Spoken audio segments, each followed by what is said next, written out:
when Valmiki met Narada, immediately he said, can there be a single person, a single hero, a typical ideal hero for all nations? Can there be one single hero for all nations? Konvasmin sampratam loke. I want to see that person right now. Meet that person, hear about that person. Konvasmin sampratam loke gunavan kascha viryavan dharmagyascha kritagyascha satyavakyo dridavrataha. Right in this world, is there a universal hero? That is what he asks. So, yes, there is a hero for all nations. The next slide, Nirmalaji. There is a hero for all nations. Today, we can see different versions of Ramayana. So many different versions of Ramayana throughout the world. In the Thai, there is this Ramakir. Cambodia, there is this Riamker. Laos, there is Fra Lak, Fra Lam. All these are Ramayana texts. All these are Ramayana texts. In Japan, Hobutsushu, Shambho Ekotoba, and Ramayan Show. This is a Ramayan. Indonesia, Kakawan Ramayan. Philippines, this is Maharadia Lavana. All this is Ramayana, written in their language. In Burma, in Burmese, Ramayana is Yamazatau. And I can go on and on. Yeah, China, Liu Du Jijing. There is this Mongolian Ramayana, Russian Ramayana, and of course, many, many translations of Ramayana. Many translations of Ramayana. So all through these European nations have different Ramayana, German Ramayana, French Ramayana. In fact, once when I visited Chitrakoot 20 years back, I was really surprised to see a beautiful museum called Ram Mandir. And inside that Ram Mandir, there were almost 345 different versions of Ramayana. Not only as texts, there was this French Ramayana, Italian text, Mongolian, Russian, European countries, nations Ramayana, and of course, Riamkar, Ramkin, Ramayan Show, Fralak, Fralam, all these were placed as exhibits in Ram Mandir. And behind the wall, in the walls, behind the texts on the walls, we could see the paintings and different dances and different art forms that have evolved, have been inspired from the Ramayana. So is there a doubt at all that Rama exists for all nations? Going back to Valmiki's question, if there should be a hero for all nations, how should he be? Kon vasmin sampratam loke ko kaha. Who is the real universal hero? Loke, of the whole world. Gunavan, he should be filled with virtues to be considered as a real supreme hero for all nations. Gunavan, completely filled with virtues. Only then he can be considered as a hero of all nations. There is Ramayana in so many different versions.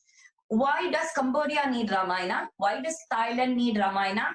Why do Burmese people need Ramayana? Why do Chinese and Japanese and the Russians need Ramayana? Because Rama is the universal concept of truth and dharma and righteousness. Whether the person is an American or an Australian or a Russian, definitely he or she would expect certain virtues of a typical ideal hero. And that is what Valmiki says. He must be Gunavan, Kasta Viryavane. That typical ideal hero must be a Gunavan, filled with virtues. He must be valorous. The hero must be really heroic. There is no hero without heroism. So Viryavane, I need to know who is heroic.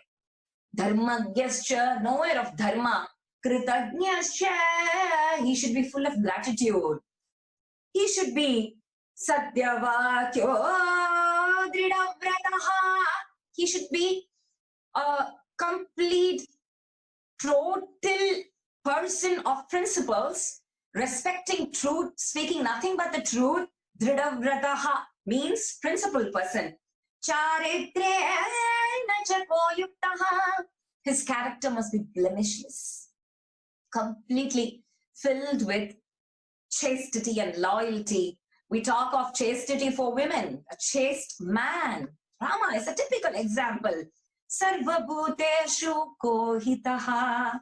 He must think of the welfare of the whole universe. He must not be thinking of himself all the time. Vidwan kaha. He must be an expert Vidwan, and he must be efficient enough. Kashyika priyadarshanaha. He must be really handsome to look at, charismatic to look at. And immediately Naradji says, wait a second. You're going on and on and on and on. Bhagavo durlabhaschaiva ye tvaya kirtita gunaha. It's very difficult to see such a universal hero for all nations. One person might be really heroic, but he might be using all this heroism towards terrorism. So then, what is the use? So here, he compares. He says, some person, some typical hero of a nation might be really bold, brave, courageous, but he might not be compassionate. So all these oxymoronic qualities must be combined in one. And that person should be the ruler. I told you right at the beginning, Rama is not a person. So even today we can have Rama Rajya. People want Rama Rajya. How can Rama Rajya be possible without Rama? Because Rama is a concept.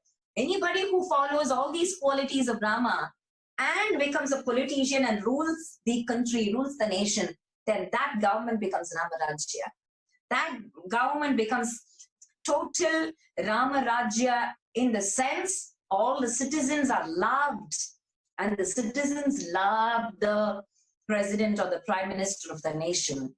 So Rama Rajya depends on Rama. And Rama, the qualities are being expounded by Naradji in the form of Sankshepa Ramayana. But he says, to find the universal hero, Bhakavo durlabhaschaiva ye tvaya kirtita guna. It's very, very difficult to find so many qualities in one person. But we are fortunate that we do have this person. So why are we talking of this person? Ramo, Ramo, Ramayiti, Prajanama Bhavan Kataha. Ramo, Ramo, Ramayiti, Prajanama Bhavan Kataha. The whole world was echoing the name of Rama. And has it stopped? No. The echo has not faded away. In fact, the echo has become louder and louder and clearer. Means Rama exists now in the form of dharma. Whatever dharma we do, there is Rama in that dharma. That is why today we have Rama for all nations. Wanted to do a typical presentation of how Brahma's boon to Valmiki. Brahma said, Yavat stasyanti girayaha saritascha mahitale tavat Ramayana katha lokeshu pracharishyati. As long as the mountains exist, as long as the lakes and the seas and the sun and the moon exist, Ramayana will exist in this world, because everybody is in need of Rama Rajya. Every nation, not just India. America is in need of Rama Rajya. Australia is in need of Rama Rajya.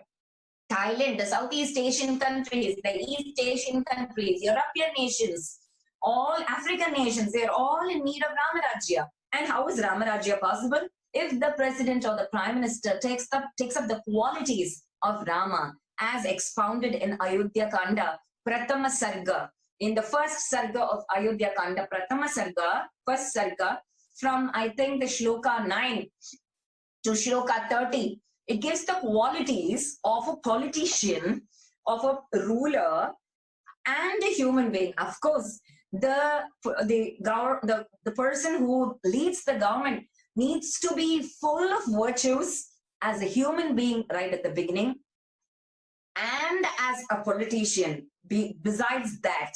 So from Shloka 9 to Shloka 30, Valmiki goes on expounding the beautiful traits of Rama so that everybody can become 1% of Rama or 2% of Rama. And that is why we have these 300 and odd versions. In fact, there are thousands of versions. But 300 original versions of Ramayana Let's go on to the slide number, Thailand's Rama Keen. The video, Thailand's Rama Keen. Nirmalaji?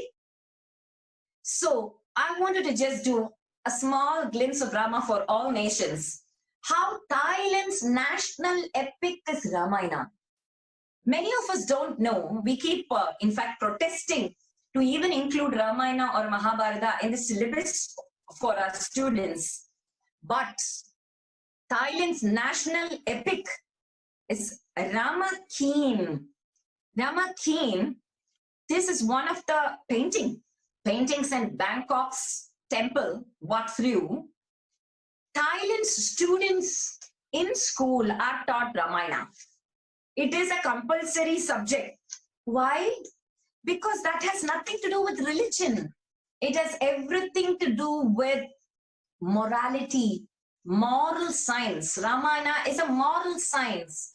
It is philosophical. It is an epic that teaches us how to live and how not to live.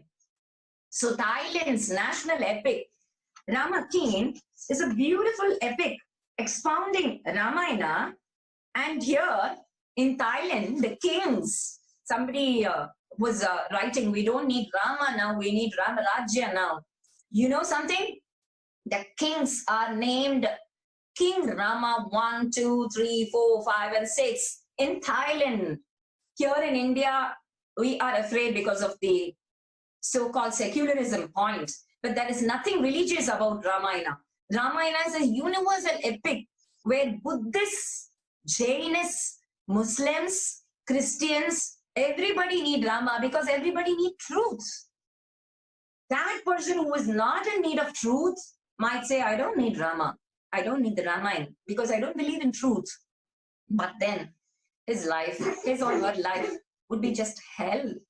Because everybody needs truth. Everybody needs that kind of a heroism where the good wins over the evil. So in Thai is Rama Keen means the glory of Rama. And this is Thailand's national epic. The kings are named King Rama 1, 2. And this is a masterpiece in Thai literature and art. This painting is at Wat Phru at Bangkok Temple, where the walls are painted with stories of Ramayana. And the next slide. There are other different forms which have been inspired by the Ramayana. This is Cambodian Ramayana. This Cambodian Ramayana is Riamker. Cambodian Ramayana. Again, why does Cambodia need Ramayana? We are talking of, I just told you now, Ramayana is not just a religious literature, it's a dharmic literature. Why do we need to connect religion with all our master literature pieces? This is a dharmic literature where people believe in fidelity, justice, trust, loyalty, love. This love should exist among princes, among giants, among humans, among monkeys, among mermaids. And that is what Cambodian Ramayana says. Here, Cambodian Ramayana, you might have a doubt. There are so many Ramayans in so many nations. Is the story the same? It's almost similar. But of course, the names, the dresses, the costumes, as you can see in Riamkar, the costumes, the clothes, the topography, the weapons that they use, all that is adapted to that particular nation. Otherwise, it is basically the same story. In some Ramayans, there are different versions based on the culture adaptation. Here, Freya Riam is Ram. Freya Riam marries Nyang Seda. Seda is Sita. Freya Riam marries Nyang Seda, but not by not lifting the bow, by shooting arrows through a spinning wheel. So that's a small point. He shoots arrows through a spinning wheel, and then that becomes the challenge for Riam. Riam is Rama there. So the next slide. This is Angkor Wat's one of the bas reliefs. There are many bas reliefs and many, of course, everybody knows that in Angkor Wat. There are so many evidences and beautiful art pieces artistically carved and painted at Angkor Wat. This is a bas relief. And the next one, there are dances and music inspired, the Khan dance in Cambodia, the Khan dance is based on Ramayana. Many of the dance dramas in Cambodia is based on Ramayana. Yeah. And we go on to the next nation. So I just want to tell you that it's not just the literature, it's the artistical expression, the dance, the music, the shadow puppetry. In fact, in Wayang is a shadow puppetry in Thailand. Leather puppetry, shadow puppetry, all the artistic expressions are influenced by the Ramayana. And the next one is Javanese Ramayana, Kakavin Ramayana. That's a beautiful Ramayana. That's a manuscript, a very old manuscript of Kakavin Ramayana. That is in Java. And Javanese Ramayana, Kakavin Ramayana, is a very interesting Ramayana. Again, this is called Kakavin Ramayana because the chandas, like what we say in Sanskrit, the Anushtup chandas, right? Here it is the Kakavin chandas, Kakavin meter. It's again inspired by Sanskrit poetry. But as I told you, there are so many puppetry shows and in the Indonesian culture, which are inspired by this Ramayana. And there is this orchestra which goes on like Indian Yakshagana, like what we do in Karnataka, Andhra, Melittu, Bhagavatham Melas, no, from midnight to dawn. There is something like Indian Yakshagana and Bhagavatham Mela, the Kakavin Ramayana, the Wayang puppetry, as well as the Kon drama dance in Thai, as well as in Java. It goes on throughout midnight, the Ramayana is being enacted. Why do you think it's all being done in different art forms? Because Rama is for all nations. Because we need Rama. Today we need Rama. Every nation needs Rama, not just India. America needs Rama, Australia needs Rama, Russia needs Rama at this point of time, because we need to know what is right and what is wrong.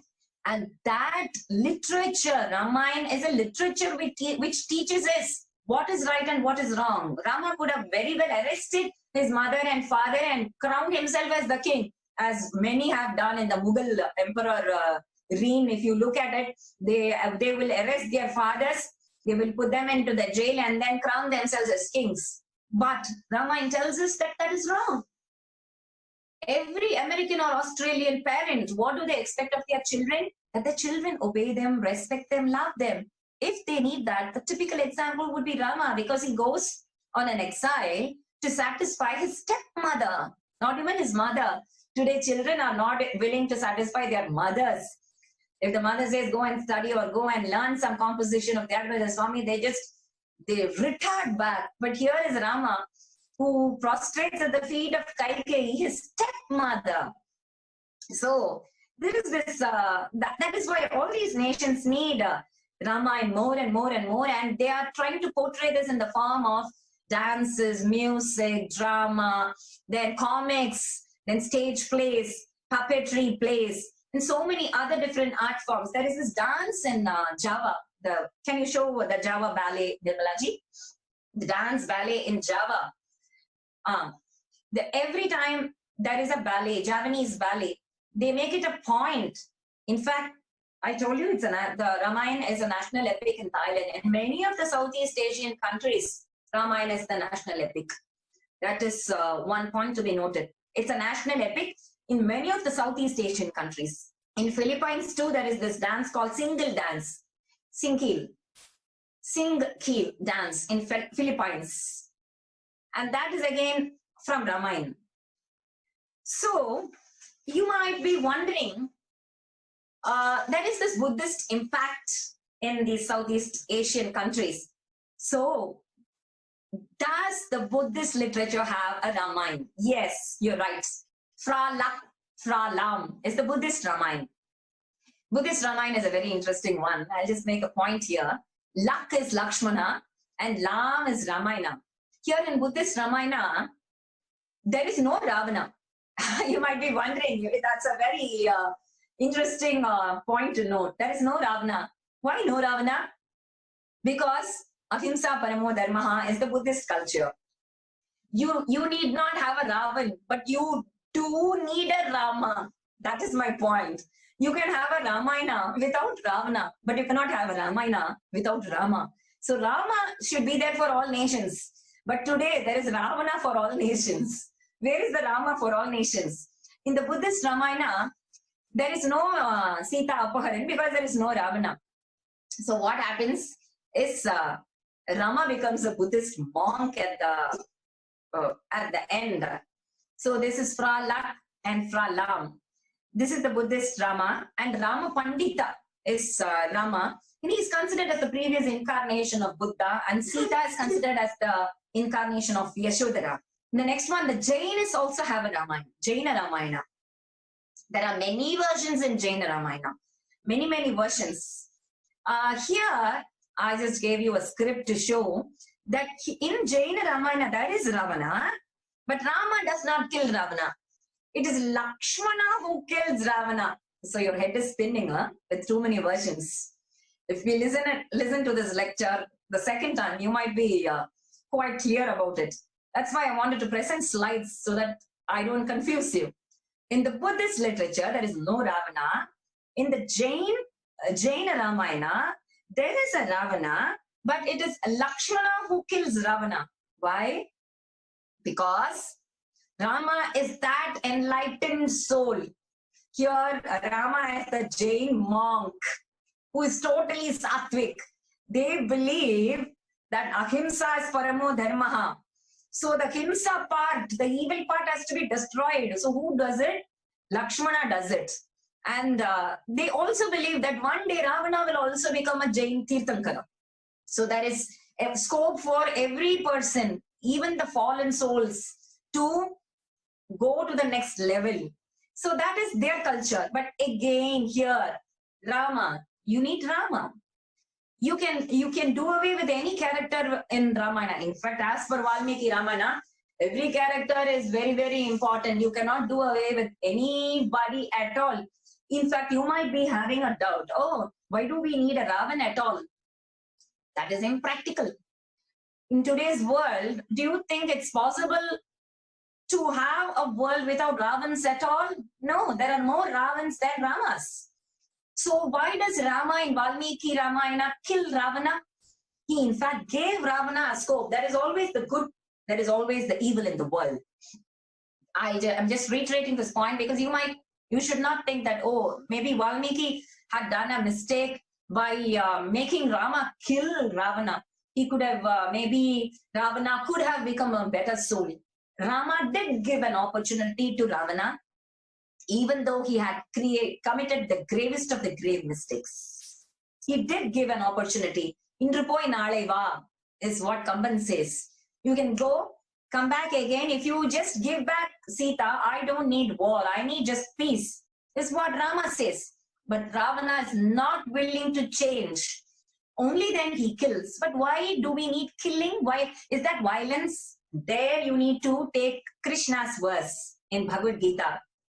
Every killing is not considered as himsa. If the doctor takes a knife to do an operation, will you say that it is himsa? My Guru SriSrianna would always give this example. Can we be giving this lecture today without the military warriors standing at the border of our nation? Is that himsa? No. They are trying to establish ahimsa throughout the nation by protecting us from the evil. So the Valmiki Ramayana is of the highest level, the greatest, deepest thoughts and the deepest philosophies. So do you think he wouldn't have known the importance of ahimsa? But this is where in Aranyakanda, Rama says, Rama Rajya is not something where nobody should take weapons at all. There should be some people, dharmyadi yuddhat shreyonyat kshatriyasya na vidyate. There should be kshatra dharma, where the rulers take the weapons in order to establish peace throughout the nation. So, establishing ahimsa through himsa is the deepest philosophy, dharma sukshma, in Valmiki's Ramayana. And one more Ramayana I wanted to show you. This is going to come as a surprise for you. This is the Muslim Ramayana, the Mapilla Patu. The Mapilla Patu is in the Malabar region. There is the Muslim Ramayana also. So Muslims also need Ramayana. Why? Because of the same concept. From Rama, we can learn the Dharma Sukshma, what not to do and what to do. This Muslim songs, this Muslim Ramayana is called Mapilla Patu.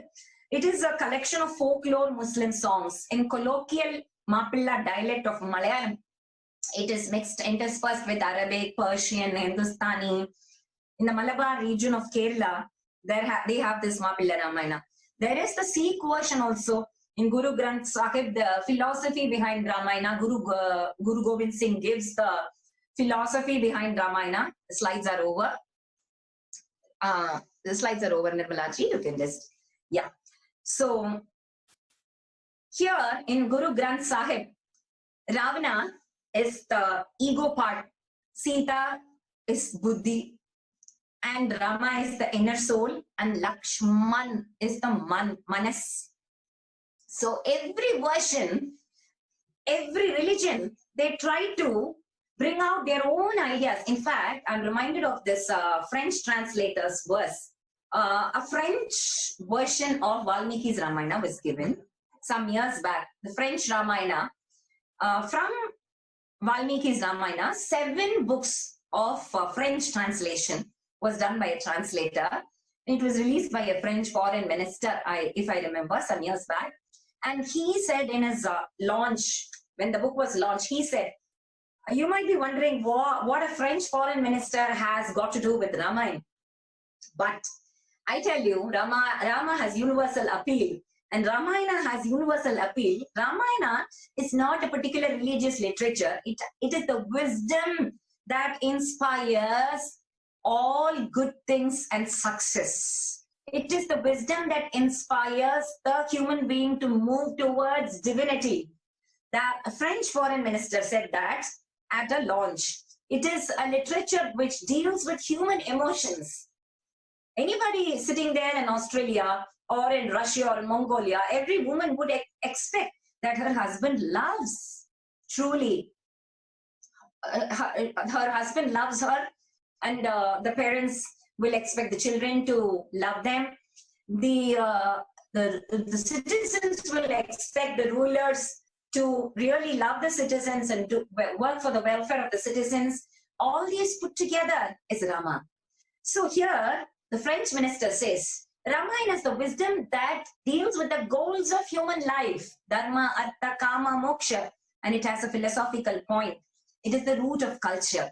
So why did I take this point? Because I told you, I'm reminded of the French translator. I think it was a female lady who did the translation. She said, I still remember the words, every time I read the Ramayana, every shloka brings to me a new meaning.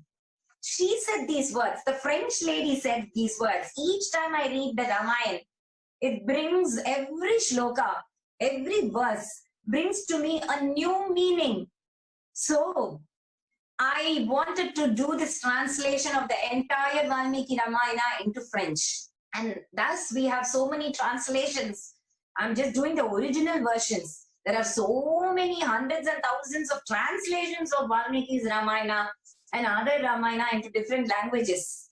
In Italy, it seems there are houses which have paintings of 2 people standing with a bow and arrow and a lady walking in between.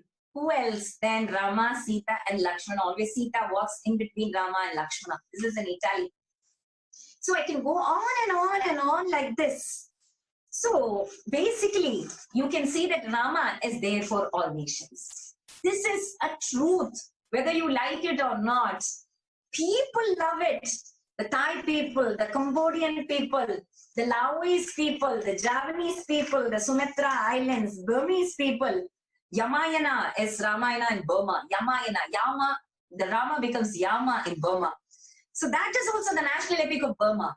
So we must in fact take so much of pride and so much of happiness in saying that India's greatest contribution to the world is our Ramayana, which has become the whole world's Ramayana. And that is in fact something that we really need to cherish. In Malaysia, we have Hikayat Seri Rama. the Malay version of the Ramayana. So these, I just told you I can go on and on and on, but I just wanted to give you a glimpse how so many paintings in Italy, so many legends in Russia, among the Kalmyk people of Russia, they trace their roots to Mongolia. So Mongolians also had this epic that closely resembles Ramayana. So beautifully, Rama is celebrated throughout the world. Of course, in India, there are so many versions in Ramayana and so many different. I can give you almost 40 to 50 minimum names of Ramayana, not only in Sanskrita, not only Valmiki's Ramayana. I can give you the names in Tamil Ramayana, Kamban, then Telugu, Gonabuddha Reddy's Ramayana, then Assamese, Madhava Khandali, Oriya, Vilanka Ramayana, Jagmohan Ramayana, Oriya. Telugu, there is this Molla Ramayana. She was a potter woman who wrote Ramayana in Telugu. And Kannada, of course, Narahari Ramayana, Torave Ramayana, Yeltachin's Malayalam Ramayana, Avadhi Ramayana and Tulsidas, Marathi Ramayana, Ekanath, Samartha Ramdas is written in Marathi, then Bhushundi Ramayana in Sanskrita, Vishwanath Kuntiya in Oriya, Bhanabhukta in Nepali, Giridhar in Gujarati, Prakasha Ram in Kashmiri, Chandaja in Maithili, Sridhar Swami in Marathi. You can go on and on and on for Indian regional languages. Because the theme was Rama for all nations, I took the other nations aspect. Otherwise, there are so many Indian regional languages too. But what does all of this really mean to us? Rama is a concept to be celebrated and followed, just not celebrated. We celebrated this August 5th, Bhumi Puja. Why do we need a temple for a person who existed so many years back? Some people ask. Again, come to the same point. He's not a person, he's a concept. If we are building a temple for Rama, it means that we are building a temple for truth. We are building a temple for Dharma, and we are reiterating the fact that all of us need to follow the ideals of Rama. That is why Tyagaraja Swami said, Anubhava guna bhuti yani nirno niranami anusarin chinavada Anubhava guna bhuti Anupama Gunambudi. You are an ocean of virtues, Rama. So why do I need to sing about you after so many thousands of years? Because I believe that I can imbibe at least 1% of your ocean of virtues. At least 1% of your virtues, if I can imbibe, it is going to really do me so much good. So I think with that, we could move on to the interactive session. And Rama, we are truly to be proud to say that he belongs to everybody. Every beautiful soul in this world can cherish, can adore, can admire Rama, can try to become Rama. At least 1% of Rama, 10% of Rama, 20% of Rama. And Ramaya Rama Bhadraya Ramachandraya Vedhase Raghunataya Nataya Sitaya Pataye Namaha.